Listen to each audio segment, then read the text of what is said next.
Hi, I'm Mary Greendale, and this is Just Thinking. Welcome to our annual series of interviews of candidates for local government offices. The town election is May 21st. We have contests for select board for an open seat. For planning board, we have an incumbent versus a challenger. And for school committee, we have 4 new candidates for 3 seats on the school committee. No incumbent chose to seek re-election to the school committee. I'm interviewing all these candidates. I have prepared questions specific to each board or committee. Each candidate will respond to the same questions for that office in their interview. This allows voters the chance to compare the candidates' approaches and thinking according to the issue. The interviews are done one at a time and will be posted when all the candidates for any office have been interviewed. My goal is to have the videos run 30 minutes, and they will be available on Holliston Hub HCAT's website, on Holliston Hub HCAT's YouTube channel, and on our Facebook page. Let's get started.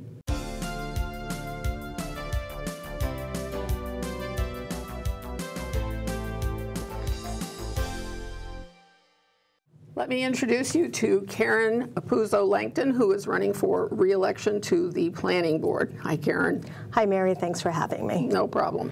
So, do you have a couple minutes you can just tell us about yourself? Yeah, sure. I am a wife, mother, friend, spouse. My husband I've been married to for 34 years. We have a child named Declan, who is a 24-year-old, and we've lived in Holliston for the past 22 years. And this town has given a lot to my kid. It was such a great fit. They went through the French immersion program, and they participated in many activities through the Parks and Rec. We've made great friends here, and we chose Holliston to put roots down, and this is where we are, and we love being here. And I've gotten involved in the planning board for the past 7 years, and I've really enjoyed it. Well, let me ask you, the planning board's not an easy one. So you've done 2 years as a fill-in. I am assuming you stepped in when somebody was had stepped out and they needed to fill a vacancy. Then you did a 5-year term.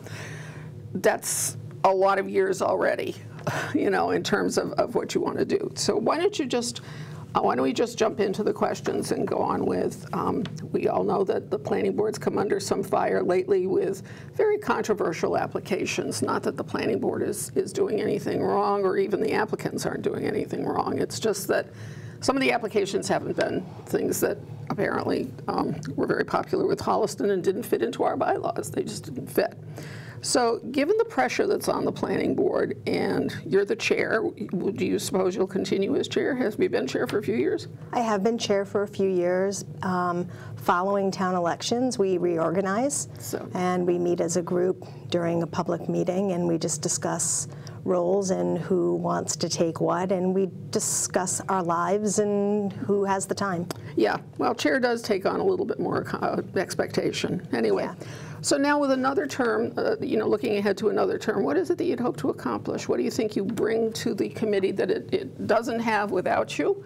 What do you think you'd want to accomplish? That's a good question. I am an educator of economics. I approach the planning board with that analytical mind of thinking about benefits and impacts, and being an educator, I am conversationally minded. I enjoy the involvement and engagement, and I find that I bring that to the planning board. If you've ever watched a planning board meeting, I absolutely ask a lot of questions. I explain my thought process, and I'm very open to having clear conversations and running a process that's fair for all applicants.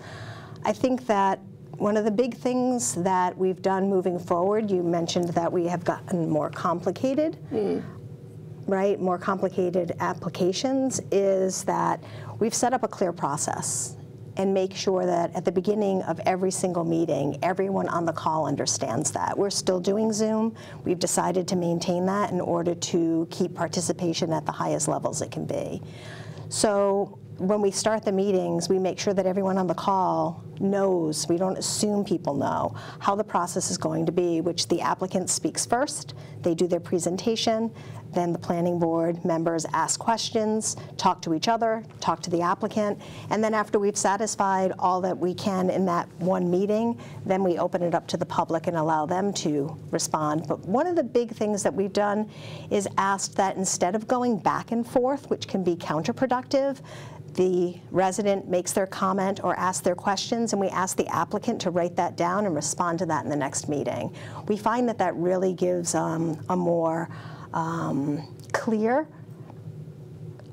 answer. It allows the applicant to think about what might be a concern of a resident, and in the moment, it seems like it moves the meeting along in a more productive way. They don't push back at the idea that they can't respond in the moment? No, they have not. They have not. There are some things that can be answered, like if we go back and we have time, and if the applicant says, I could answer that, then we will let them, however, or encourage that. But then if it starts to get into, if you will, a volley, that doesn't really go well. Okay. Especially with something that's complicated. Okay. I guess I understand that. That may account for. I do occasionally, if I don't watch it live and in the moment, I will listen to it a couple of days later or whatever, and there's a lot of quiet time. There, I hear the silence, and it's like I'm hoping people are thinking about what they're going to say next, but I'm not. It's not what I encounter as a rule. It's not what I see. Yeah, it can be like that, but. Everyone processes information at such a different rate, and I guess as an educator, I'm very used to quiet time and allowing people to think and not pushing people to respond before they're ready. So I have a lot of confidence in the group that I'm working with. They are very thoughtful, engaged individuals, and whether they're speaking or not, I do know that they are thinking. That's great. That really is great. So I want to talk about affordable housing. We know it's a problem here. We know it's a problem absolutely everywhere. In Holliston right now, we've got a couple of issues. We're running out of land. We're just about out of land on which we can build anything. The fact is that in order for any builder to build affordable, and by affordable, I'm just saying something that not necessarily meets the state's definition of affordable with all kinds of caveats on the deed, but just that's in a price range that the average person could buy. We have to increase density. There's basically no other way to go. And that requires sewers. So those are two huge obstacles that we have. And I only say they're huge obstacles because I've lived here for so long, and I've seen these conversations come up in other years. What is your role in educating the public the realities of having limited land, no more developable land, the impact of not having sewers on business development, residential development, and on zoning changes? As a planning board, what do you see as your role in changing those bylaws? There's a lot there. Where do you want me to start? I want you to start with the fact that it's really all the same thing. What is your role interfacing with the community about what lies ahead? Because the work ahead is different from the work of the past. The past, it's been a subdivision control board where a lot of it is, just somebody's bringing in plans. But aren't there a lot of discussions that need to be had about how we cope with issues like affordable housing? Yes. First off, Massachusetts, in and of itself, right, is having a large issue. And as an economist, land is the only thing that's purely inelastic. We can't make more of it. So eventually we are going to run out. So you're correct, right? Typically building more densely. I think that one of the, I like conversations. I think we need conversations. I recall when we did the in-law apartment as an accessory, which meant that it had to be a shared entrance. I recall the conversations that we had around changing zoning in the village commercial and in the village residential, and we spent a lot of time doing countless conversations. And then we had a public hearing, and then it all went to town meeting, and some of that did change and some of that did not. And I think that for Holliston, having the conversations and having the meetings prior to town meeting is where the success actually happens, right? We really need to be engaged and involved in communicating. It's okay to have a difference of opinions, but we have to be able to have the conversation. And I've lived a lot of different places, and recently, as I was driving in Rhode Island, I noticed in Exeter they had just done an affordable housing complex, so I took the time to take a peek at it. And I think once you're on the planning board, you always have your planning board hat on. And I was really impressed with the kind of development that they did, and I could see that in our town. It would be great to start looking at what are these parcels that we have available, what do we see for that, what is affordable, do you know what it is? Is it median? Is it median? Well, it depends on, I was going to say, it really depends. Are you talking market affordable, or are you talking low and moderate income affordable? The state's affordable definition is purely and simply comes down to it has to be 80% of the median income, okay, of this area. But there's another piece, and that is that the title of it is forever held as an affordable apartment against that. Okay, so there's a deed restriction. Whereas in market affordability, you build a house or whatever for $350,000, and then it goes market. Then it goes market. Then the price will, the equity will do the same thing it does with everybody else's house. You know, so if there isn't a break, B-R-A-K-E, on how the price goes in the future, it will eventually become not affordable. So all of these houses, units that are built as affordable, have some sort of caveat about how the equity will develop. So it would have to be within the deed restriction in order to maintain There has to be something. There has to be something. Either there's a contract that has a formula in it that says you can only increase the equity by 1/2 of what everybody else is getting, or who knows. I mean, it's different requirements. But the bottom line that I'm trying to understand, I think we can agree that there's an issue. What is the role of the planning board in that issue? Well, you know, reading the Envision Holliston plan, right? Diversity, equity, and inclusion essentially is all about this as well, right? In order to have diversity, equity, and inclusion in Holliston, if this is what we really believe in, and if we're going to move forward and make it available, not just in words, but in practice, then I think we do have to look at making available housing to meet that objective. And it seems as though that's been a big part of the conversation and the Envision Holliston plan. It has. It has. So let's skip to some of the conflicts that you've engaged in. Okay. Mary, I didn't know I had conflicts. Well, it's not you personally. It's nothing about you. It's everything about, you know, town structure, town government, and so forth. But at any rate, I happen to personally believe that many of the conflicts that you're bumping up against are purely bad decisions that were made in previous generations at town meetings. And I've been working on the history for the last 20 whatever months, and I can tell you exactly when they happened and where they happened and all that kind of stuff. But at any rate, one of the things that I've heard when I hear businesses in, like the industrial parks especially, we were here first. Okay, they knew when they bought it that it was an industrial park, or, you know, the rest. And by the way, at least in some areas that's not true. People maintain that it's true, but actually the houses were there first. That's one thing someday I'm going to go to your meetings and fix. But anyway, does that carry any weight? Does it carry any weight that the people who've been there or come in, how do their complaints about activities in an industrial park in what butts up to a residential area, how does that influence your thinking? Well, I think we're talking about a couple of different things. So if someone is running up against what they see as some sort of a nuisance, or in economics we call it a negative externality, then I think the first thing that a resident should do for an existing business is make contact with the planning department or the building inspector and look at, is this a by right use or is this a special permit? And is the person or this business operating within the conditions that they agreed to? And if they did not, then that is an enforcement issue. If it's a brand new situation and we're talking about a site plan review and a special permit, then according to the state of Massachusetts, right, abutters' voices matter. And we live in a small town, and we should all be able to have, again, that conversation. We should be able to hear the applicant. What is it that they are proposing? What might that look like, sound like, smell like?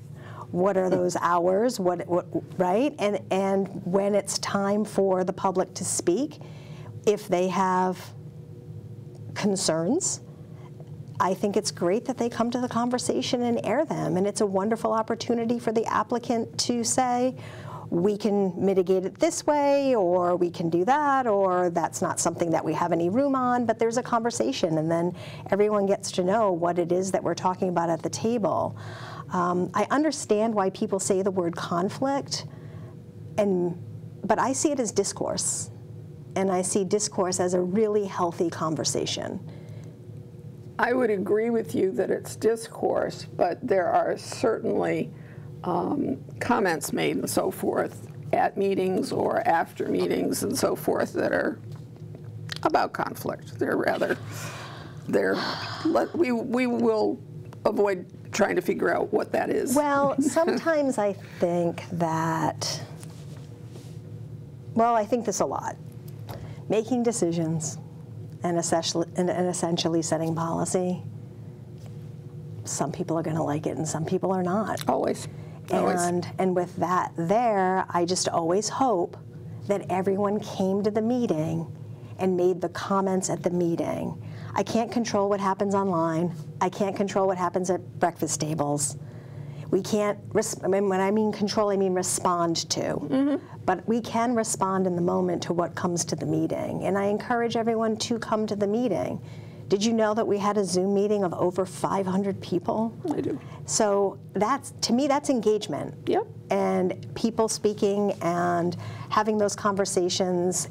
And the thing that I've loved most about Holliston is that we are a small town, and I've made some amazing friends here.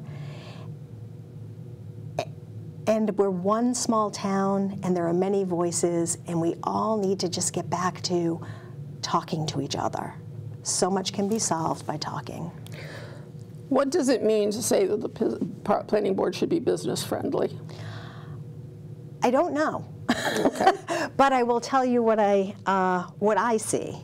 And again, going back to that conversation around setting up a clear process. Everyone that comes knows the process. Everyone knows that the applicant will go first, the planning board will speak, and then the public will speak. I think that that is applicant friendly. I think that is business friendly. To know what the process is can alleviate any kind of uncertainty. We've hired an economic development coordinator in the town. That is business friendly. With the exception of the Woodland Street Bridge, we provide infrastructure to the town, but the Woodland Street Bridge is not the town's fault. Right. It's just, unfortunately, another pressure point that people are reacting to. Mm-hmm. Applicants can keep an open meeting as long as they want. They can ask to have it closed.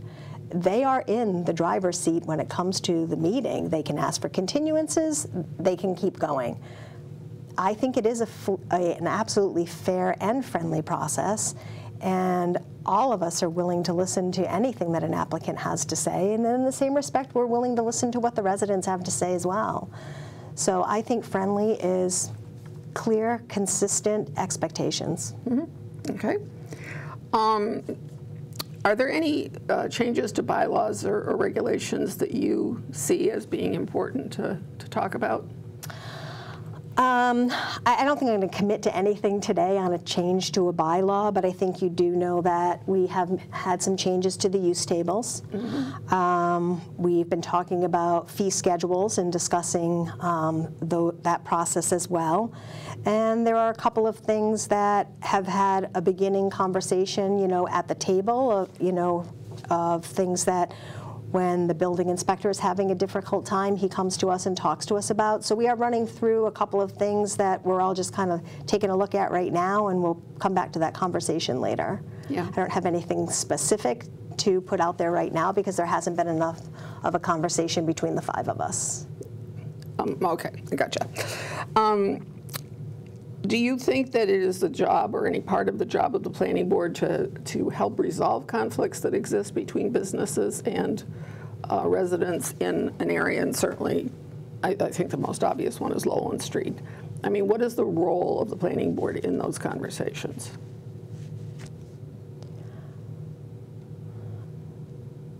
What is the conflict on Lowland Street that you're specifically referring to? We'll take one that might include, big heavy trucks coming in and out. Okay, how do you define, where your focus is going to be? Is there a way that the planning board can help to reach a middle ground when there is a difference of opinion about something that's going to take place, or is everything pretty prescribed? I don't recall at any time during any public hearing with any applicant there being any pushback around the route that the truck should take. The ones that I've sat in on, it's all conditions within the permit. I think that we are at a wider systemic issue that has to do with individual drivers and whether or not they use commercial GPS and how they go about doing their own routes. That's really not the question I'm trying to get to, though, because... But I think that the planning board is, through permitting and conditions, addressing that issue. Okay, I see what you're saying. I'm sorry. But then we can't drive around and enforce that. That's not our job. So we are addressing those, and that is what mitigation, right, is about. Like smart, good permitting tries to mitigate any extraneous situation that we see as causing an issue or an impact in an area. But once we put those conditions in, then that's out of our hands. Okay. And it doesn't mean that residents aren't going to continue to inform, but then I think this becomes part of the select board as the surveyor of roads, how they will handle the traffic pattern and what's happening. Zoning bylaws today, we talked briefly about accessory apartments. They allow us to have in-law apartments is what we call them here. Other places call them nanny flats and that kind of thing, but whatever. So we're allowed to build onto our homes if we want or need, and we have space, and the septic system accommodates and so forth. After you've passed through all those doors, then you can have your mother-in-law or father or whomever come and live in that little apartment. Yep. Now, when that person decides to leave or otherwise departs, the big question today, and one of the things that the governor is pushing, is converting those to being flats that you can, or don't even know why I said that. I've never lived in a flat. I've lived in apartments, but haven't been to London. I listen too much British TV. But anyway, so how do you feel about converting those to regular rentals, so that it doesn't have to be a family member that's living in the apartment? Yeah, I think that's a worthy conversation in town. I think that the neighborhoods that would be most impacted are probably your more dense neighborhoods, and I'd want to hear those voices. But I also imagine that we're also talking about like a code issue, right? Because now we have to make it so that it's not that shared entrance, it's a separate entrance, because that allows for the privacy, and then that does become more of an apartment dwelling. And I think that that's an area that we should talk about, and it probably can help other people who are aging in place get a little bit more income to be able to stay in those homes. I would say that I would want to see those long-term rental problems and not short-term rental problems. I would be opposed to, and I would be engaged in a conversation more clearly about someone I would be interested in a long-term, a year-long lease, as opposed to every 3 days somebody's renting. Oh, yeah, no. Is what I'm trying to say. Okay, I was trying to get what was short and what was long. Yes, definitely, we don't want overnight apartments. So that I would want to be able to see some sort of language around. Sure. As we move into that conversation. Who would take the lead on getting this conversation going?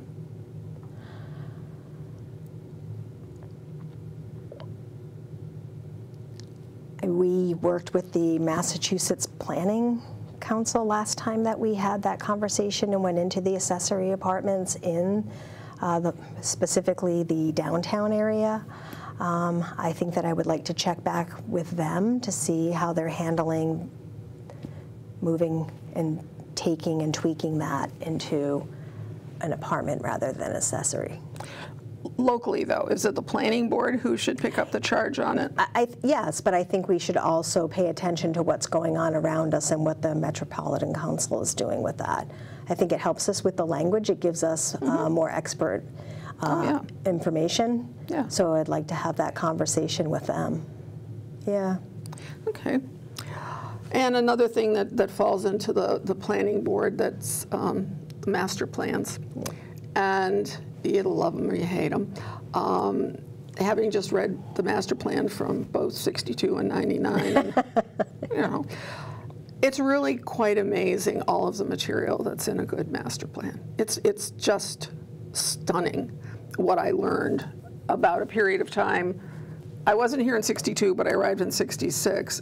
And a period of time when I was here in the 90s and was, in fact, even on the select board at that time. And still, as I go back and read those, it's like, wow, didn't think of that at the time. How did I miss that? Just an amazing amount of very comprehensive information, not about the wishing of an Envision committee, which is what we've done, right. okay? Yep. But the very, very specifics of the economics of the community and what the impacts are of the region and what all of those forces that are beyond our doors, and then those forces that are inside our doors that we don't want to face. So how do you feel about master plans?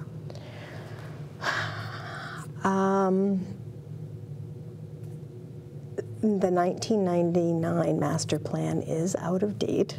Oh, yeah. As I read through it. Yeah. I don't think it provides a modern direction. Mm-hmm.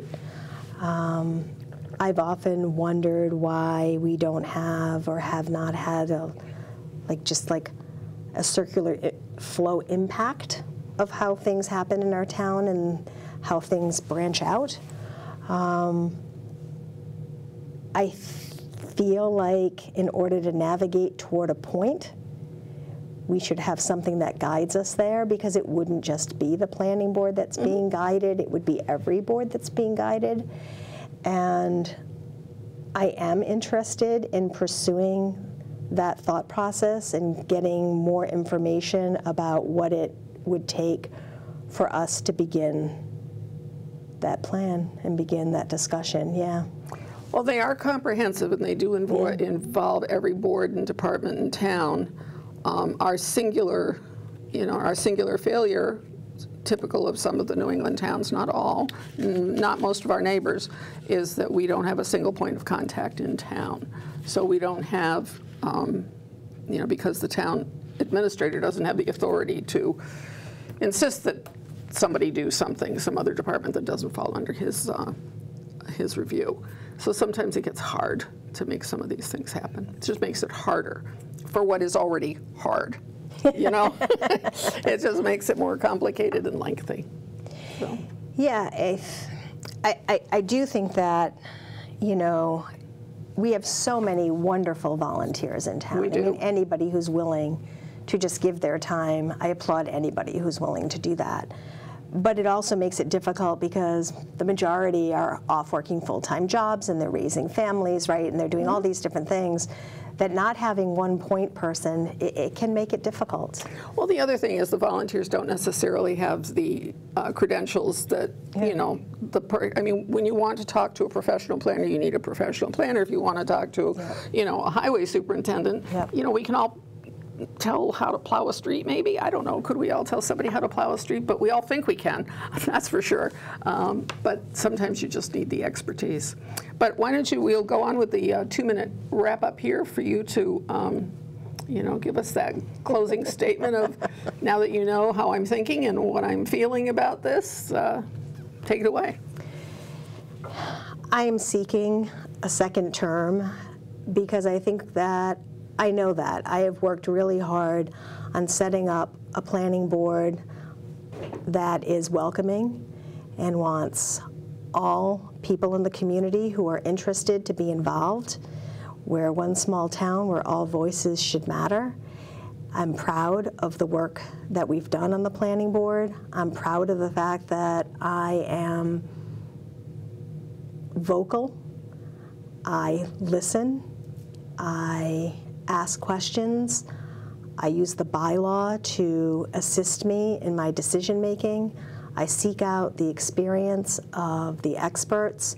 We have utilized under the last 4 years the peer review process that was not used very often before. And I think that having an engineer relook at somebody's engineering plans or a sound study or a traffic engineer has really helped us get our hands on the information that we need to make decisions for this town the way people want us to. I've received countless emails in the hundreds from people thanking us for what we're doing. And I really appreciate that support. And I've spent so much time learning the bylaw that I would like to have more time to give back to the town. I really enjoy the learning. I am a curious person, and if I can help this town more, I would like to. And I hope that people see that I am open and approachable and that they will support me in the town election. Okay, thank you very much, Thanks. Karen. And we all have to just remember May 21st, May 21st. May 21st. Okay. Yeah. Thank you, folks. You've done your homework, so please remember to vote on May 21st. It's important for you, your family, and the community. Thank you.